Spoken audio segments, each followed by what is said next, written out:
Sejam bem-vindos, amigos. Estamos no ar, então, com o Fato Econômico, a economia além da conjuntura, edição de hoje, quarta-feira, dia 6 de novembro de 2024.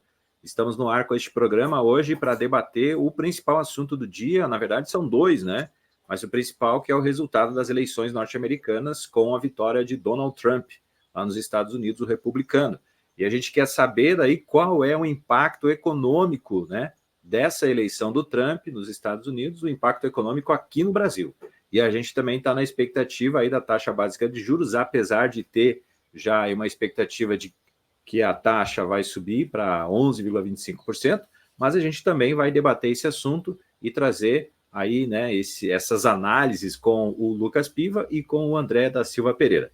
E eu já passo aí para o Lucas para nós começar falando sobre esse assunto, que é o principal do dia aí, que foi a eleição do Trump, Lucas. O que tu achou e qual é a tua análise aí sobre o que se pode esperar economicamente para o Brasil aí da eleição dele?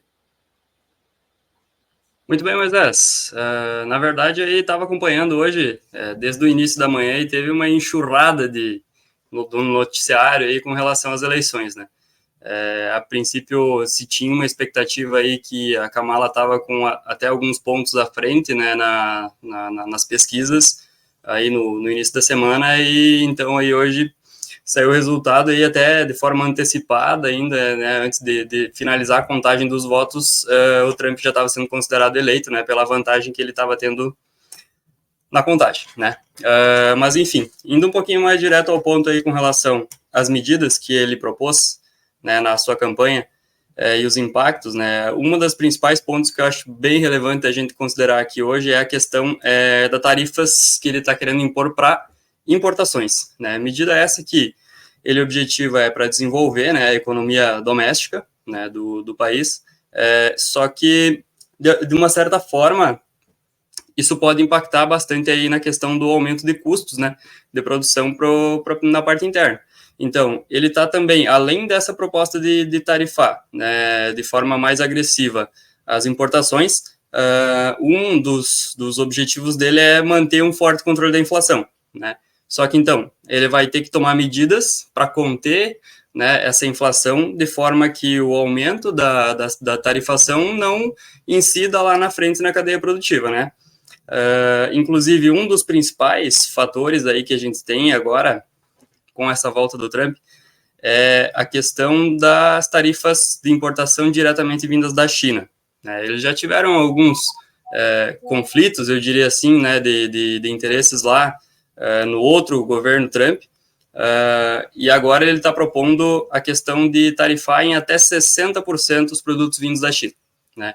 Então, isso aí pode repercutir de forma global, não apenas entre o acordo bilateral deles, né, a questão do comércio bilateral, mas também aí para os países adjacentes, aí emergentes principalmente como o Brasil, né, que pode ser impactado daqui a pouco aí com a questão de comercialização, né, tanto para exportações para a China, o que provavelmente vai ser retalhado, né, com questão de tributação e tarifas impostas a produtos americanos, né, então parte dessa importação que pode deixar de vir lá dos Estados Unidos para a China, pode começar a vir do Brasil, então isso pode favorecer, de certa forma, a nossa balança comercial, né, em questão de volume de exportação.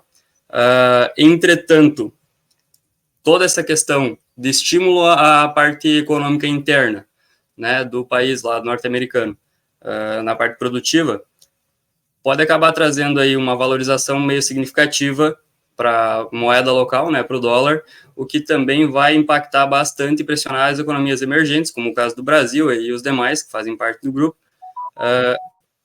em função da taxa de câmbio, né, que pode continuar subindo aí, outra questão que a gente vem acompanhando aí nos últimos dias também, né. Hoje, inclusive, aí saiu algumas notícias com relação à taxa de câmbio que estava sendo divulgada no próprio site do Google, né, que ele estava com uma discrepância um pouquinho elevada em relação ao que estava realmente sendo negociado, né, eles já até especificaram que foi um probleminha ali que eles tiveram via sistema, enfim, salvo engano, eu acho que o dólar estava sendo negociado a 5,80 alguma coisa, e no site ali do Google, isso aí, ele estava puxando aí 6,19, quase 6,20, né, então foi foi um negócio que impactou um pouco no mercado, e o pessoal que não está muito ligado teve um certo espanto aí, mas já foi de certa forma, corrigido, né?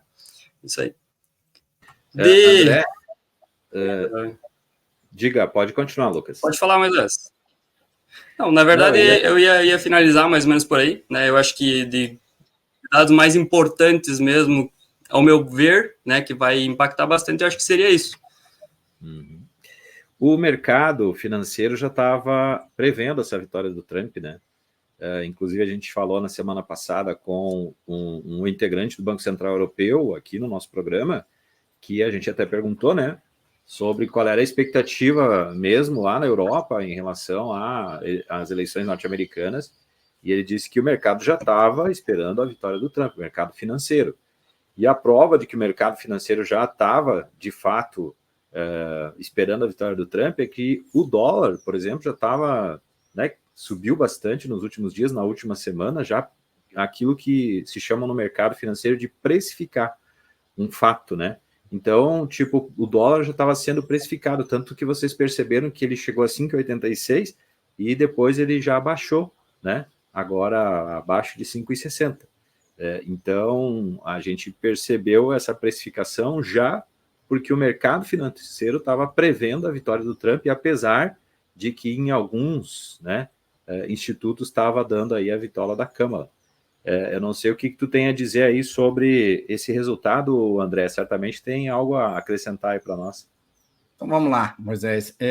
Eu fiz algumas leituras assim nesses últimos dias, que é sempre interessante a gente procurar entender o impacto da economia de um país no nosso país, né? Parece que é meio estranho, mas o que ocorre lá impacta aqui, né?